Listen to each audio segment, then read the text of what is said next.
Susanna? Last night, the Faith Vigil was really lovely at Courthouse Square. I mean, it was lovely because people came together and we read names of people who have been killed or died in detention during this time. But it was community.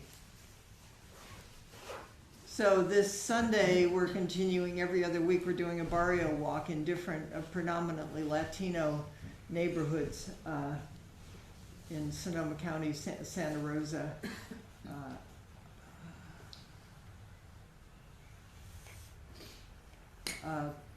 Going out into the community and passing out Know Your Rights and whistles and with good food and music, and everything just feels to me so much about relationship and community, which is really, then I'll jump into this next, I was really enjoying being a flow of experience. I mean, which is just the truth all the time, but just we realize how, at least I realize, how much I'm locked up in my own little meanness and my thoughts and this is my perception. This is, I like it, I don't like it, and I suppose one might say mindfulness or embodiedness or heartfulness of just walking as a wide open, sitting, breathing as an open swinging gate with the whole world. So one of the things I enjoy about this is I study, and then it helps me penetrate all of this more and more deeply, and then I have to talk about it, and so then I come here, and then things start. It happens to all of us. Is then little synapses start connecting. I can almost feel it. It's like something that I hadn't thought of before. It's like I studied this or I thought that, and then all of a sudden it's like this little awakening moment happened. So my awakening moments this morning were, so Buddha was an awakened person, the awake one. And so anyone who entered his field, of course, felt that and entered that with him.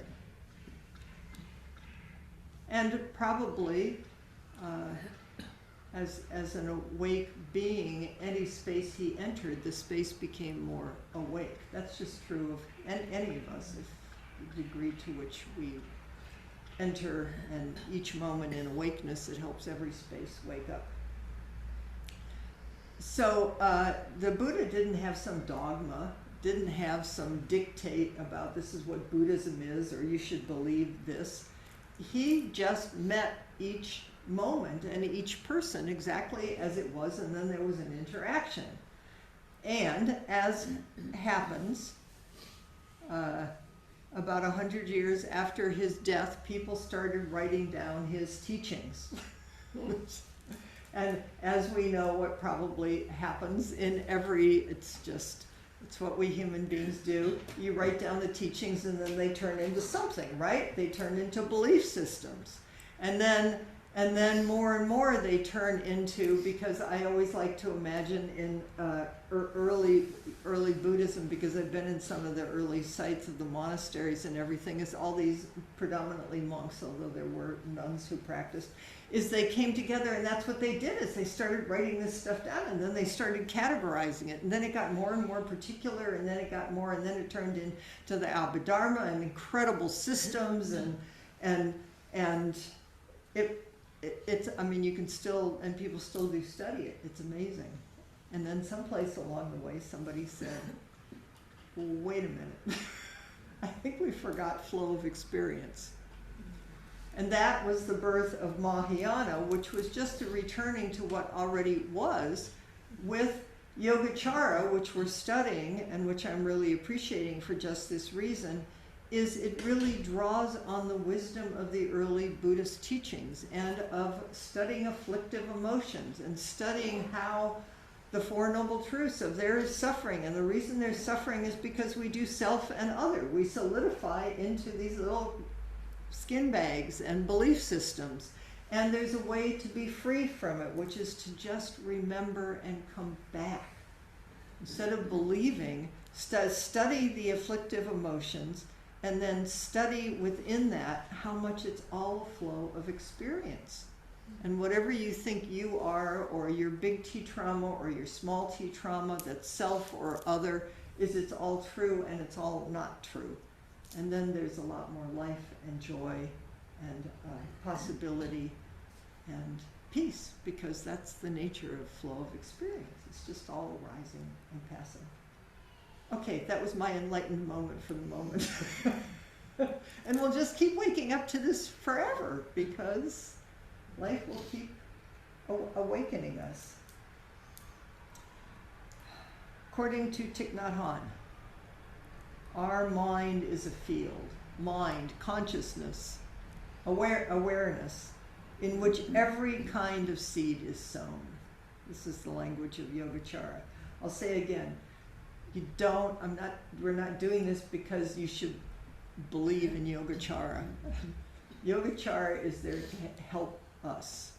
So this is the language of Yogacara, and we'll use it as we can to, in this life, in this moment, in these times in the world. So it's all awake, it's all flowing, it's all a flow of experience, and I'm going to get ahead of myself. I get a little scared about leaving my notes because I'm exploring this as we go. Sight, sound, smell, taste, touch, cognition, like it, don't like it. We're sowing seed. Everything is happening, and then we're grabbing hold of it, and then the more it arises, then the whole sequence is, just so I make sure I get it right. It's the 5 skandhas that Yogacara turned into the, where is it? 5 foundations or something like that. Excuse me. Oh, I want to know what I did with it. I know it's here.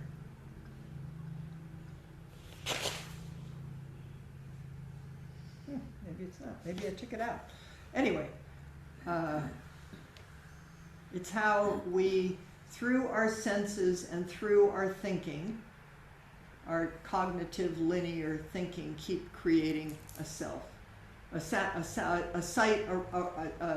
eyes see something out there, it turns into, oh, that's a tree, and then I have, this eye is conditioned over across time and space and millennia, but also culturally and family. I mean, just, it's so conditioned about whether I like that tree, whether I don't like that tree, whether I'm comfortable sitting here and it's a little cool, but it could get a little warmer, or I like that sound of the garbage truck, or I wish that would stop, and the feeling on the skin, and this is all happening all the time. It's like all these, it's just, that's called alive.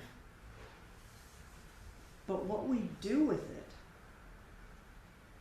whether we believe all these little seeds of experience and keep categorizing them and putting them back into karmic seeds of separation, of anger, of anxiety, of this and that in 100,000,000 different ways, and or whether I can sit here in this moment with 100,000,000 things coming forward to awaken me, that's Dogen, and stay in the flow and keep planting, be aware of what comes up that would create more difficult karma for myself and the world out of a belief of separation. I can plant seeds of the wonder of being alive, of the joy of sunlight on the carpet, of kindness towards my own confusion, of compassion towards whatever is happening in my wondrous awareness and my screwy afflictive emotions, which are dividing things up all the time. If I can be compassionate and kind towards that, it will help me be compassionate and kind towards everybody else. So, Thich Nhat Hanh says, our mind is a field in which every kind of seed is sown. Seeds of compassion, joy, hope. Seeds of sorrow, fear, and difficulties. Seeds refer to all the information that enters our awareness and gets stored in our consciousness. Following me so far? Sort of more or less? Storehouse consciousness. We did some of this on Sunday at the all-day sitting, and did some of it on Tuesday. I'm sort of zigzagging around and circling around. Storehouse consciousness is a word that Yogacara created, Vasubandhu created. It contains all the karmic seeds. This is the third verse. What it holds and its perception of location are unknown. In other words, you can't, somebody's not going to do surgery and remove storehouse consciousness, and you're going to be able to open it like an organ and see what's in there and say, well, that looks a little diseased over there, and well, that's a, my husband once, they did a scan of his brain, and they said there's a shining light in your brain, and I have no idea where it is or what it was or whether it's a problem or not a problem. I mean, it's like you can't, there's some things you just can't, and there are things obviously we know that you can say, that doesn't look, should probably look at that more closely. So storehouse consciousness in Yogacara is the deepest level of the consciousness. It holds our karma. And each moment it is processing our karma, and it's forming and transforming everything. So it's alive. It's always associated, this is the fourth verse, it's always associated with sense contact. Sense contact, that's what I was talking about, eyes, ears, now. Attention, sensation, perception, volition, that's what we keep acting out of as our karma. Storehouse consciousness itself is neither pleasant nor unpleasant. It just is. It's unobstructed, it's flowing, karmically neutral, like a river flowing. In enlightenment, it is overturned at its root.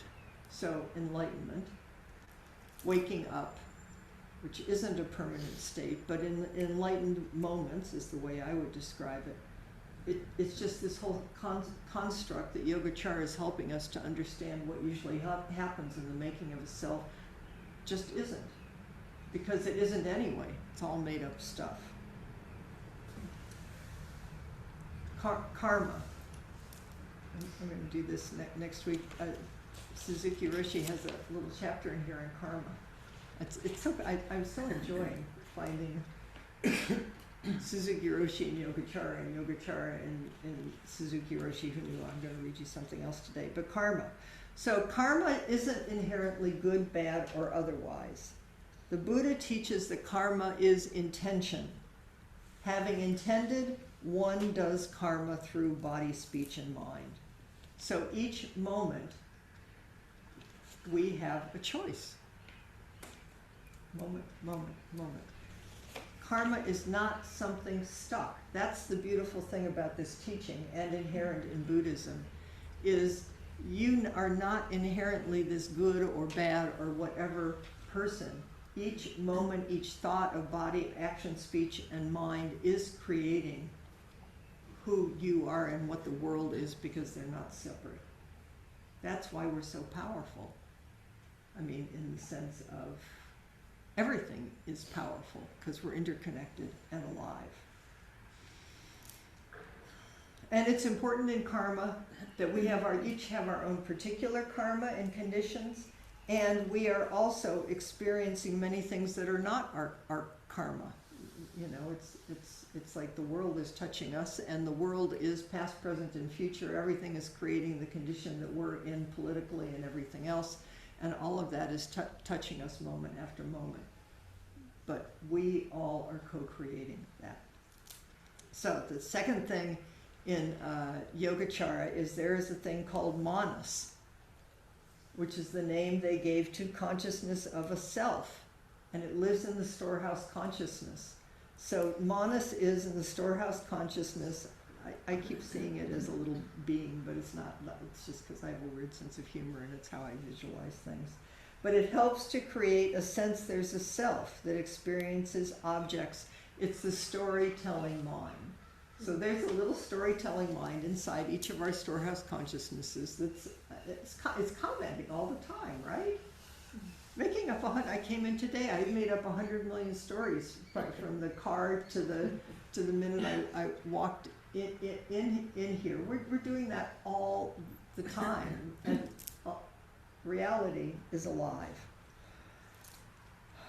All this is happening in Alaya Vijnana, the storehouse consciousness. The storehouse consciousness dictates many of the things we do because it's continually receiving, embracing, maintaining, processing, and making decisions without the participation of mind consciousness. So most of this is happening without any conscious awareness.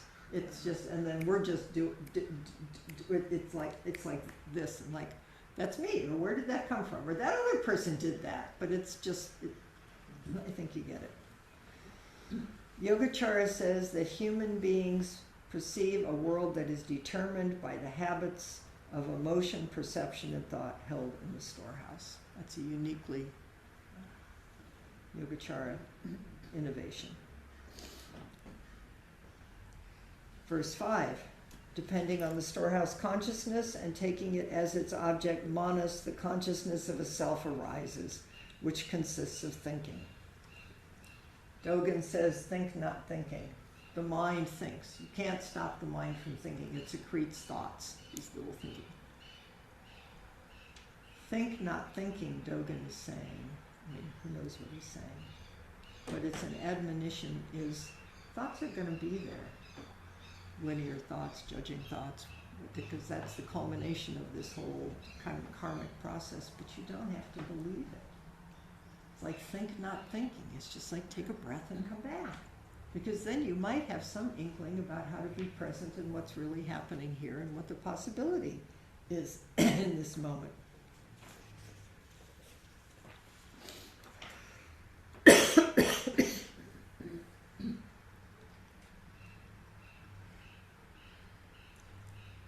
Manas is intimately related to dissatisfaction. Suffering, afflictions, it's always operating. Yogacara says, instead of being mere repeaters of our habits and conditioning, we can be intentional participants in the way our habits and beliefs are formed as a choice in each moment, and we put trust in planting good seeds. Verse 6, stuck on self. This self is always associated with the four afflictions. The four afflictions in this particular systemizing is called, do I know what they are? Because you probably have them. Or they have you. Self-view, self-delusion, self-pride, and self-love. These are called obstructions because they obstruct us from being who we truly are. But they're karmically neutral because they just are. It's not like this is bad and you should get over it. Self-view is the view that there is a self. Self-delusion is confusion about what a self is, about who you are. Self-pride is placing undue importance on the self in relation to other things. And it can be positive or negative. You can put yourself above people or you can put yourself below people. Anybody familiar with any of these? You're supposed to smile. Or whatever. It's very humbling. Self-love. Clinging to self-interest in a way that causes suffering. It's really important, though, to know you can't get over having a self. There's developmental stages. You can't bypass this. It's just, you wake up in the center of it. Like you can't tell a 3-year-old to get over being a self. We at this point have the capacity, an amazing lifetime to be able to practice and to wake up in all of this for the whole world.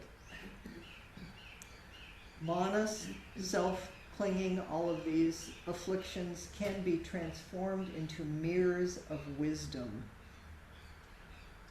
The wisdom of equality and the value of everything. We're not putting any of this outside. We're welcoming it all in as a flow of experience so that we don't have to keep doing this duality thing that we do, which is self, other, and the cause of suffering.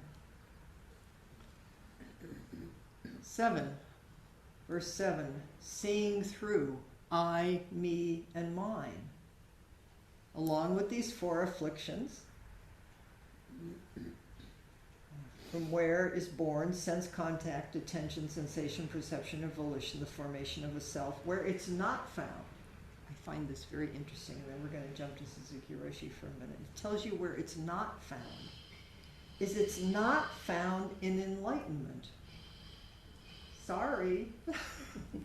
It's not found in meditation on cessation, of thinking that you're going to be able to do a meditation that will stop the world from flowing, and that that's what the object of this is.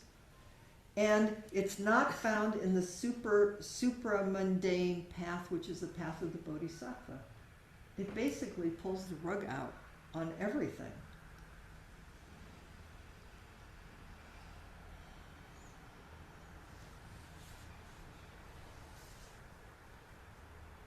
Not found in enlightenment. There's no permanent state of nirvana or enlightenment, so stop thinking you're going to get out of this. It's not found in the meditation of cessation. Is some traditions, like jhanic states, is the practice of stopping the mind and stopping everything. But what it says is, consciousness may have seemed to stop functioning, but it still carries old karma. So no matter how hard you try to stop this, you can't stop it. And the third one is the bodhisattva path. If you think you're a bodhisattva, you've already lost it. Because bodhisattvas aren't anything special from anybody else. A bodhisattva is one who knows that they belong to everything, and everything is flowing inside and outside of everything else. You find that cool? I think that's cool. It's just like practice. Wake up. Okay, so now I'm going to read you a little bit, which I think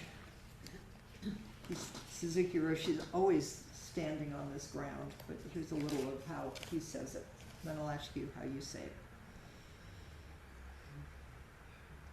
When we talk about reality, it is to understand how to practice our way in Zazen and in our everyday life. Dogen Zenji talked about the nature of reality by using the Chinese or Japanese word imo, which can mean like this or just this. Just this. Can also be a question. What is it? That's a classic one. It's just each moment, because 100 million assumptions are coming up all the time. You just keep saying, what is it? What is it? Because you don't know what it is. You just think you know what you thought it was a minute ago. What is it? You can use it for time, the weather, ourselves.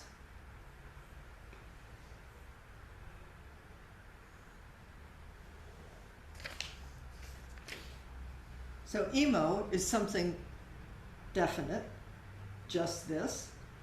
And at the same time, it is a question. What is it? And this is very important for us to know.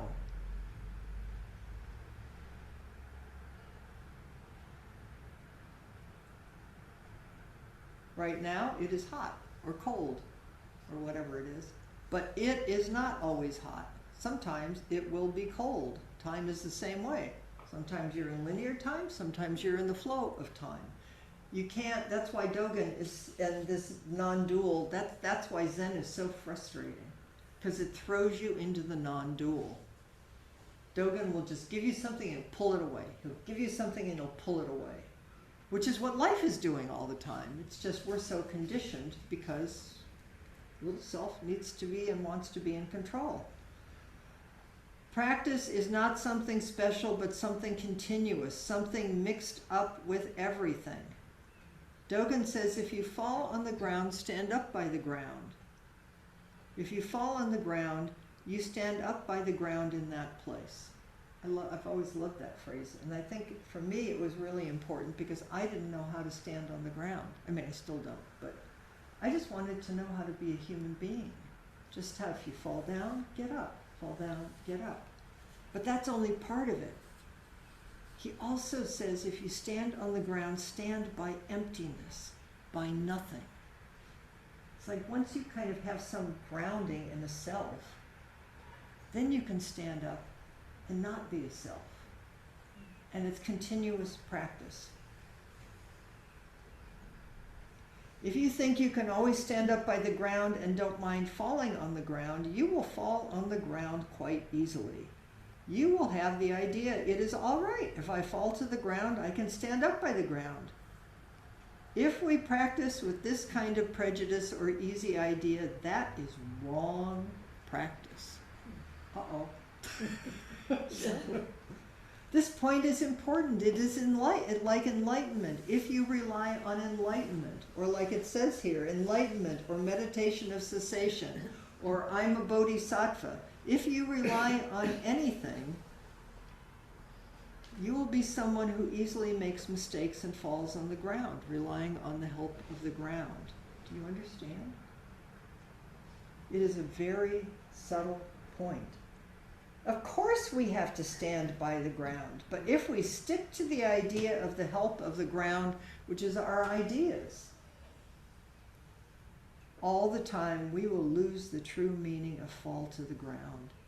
In other words, even though we make a mistake, we should not make the same mistake many, many times, thinking it is all right because we know how to get up. It's like, pay attention. It's like, oh, here I am on the ground again. Study your patterns and your habits. Please become a solid, grounded human being, but a solid, grounded human being wide open to the whole world. Things do not happen twice in the same way. The ground is not always the same. There is nothing to rely on in our practice. And on the other hand, there is always something provided for you.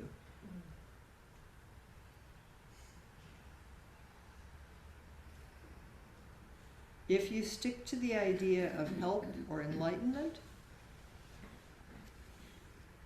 ground or sky, that is already a mistake. You have separated yourself from everything.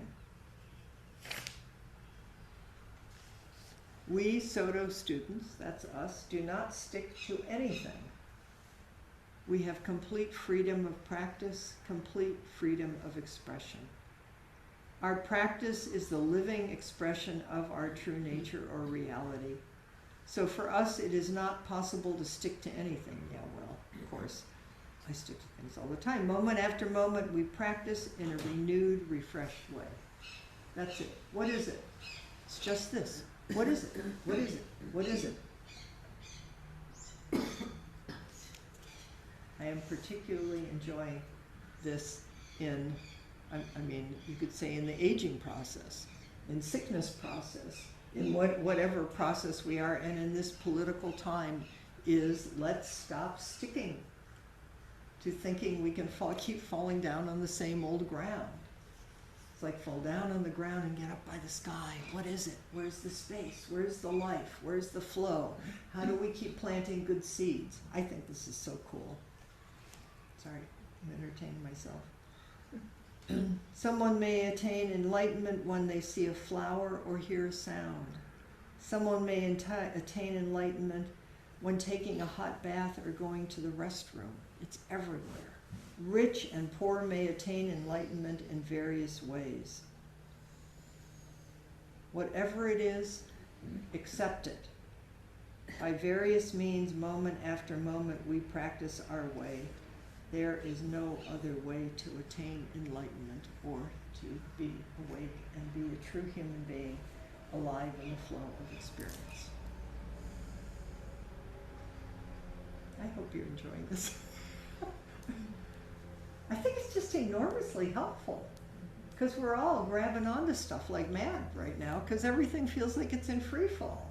So we want something to grab hold of, but we keep grabbing hold of the same old stuff. but just, that's it too. Just study it and keep waking up. Okay, so we have some time. We've got 10, 15 minutes, maybe groups of 3. You could talk about any of this. Where did the chapter go?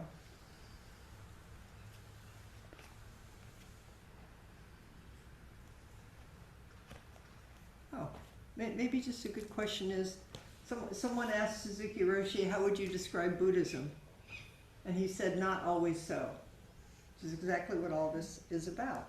So you can talk about all of this, but what in the world is that not always so? And what is this practice and being practiced by the whole world? Okay, so find people you don't usually talk to. People get about 3 minutes just to sort of explore it individually, turn it in yourselves, and then you can talk together, and I'll put you guys in.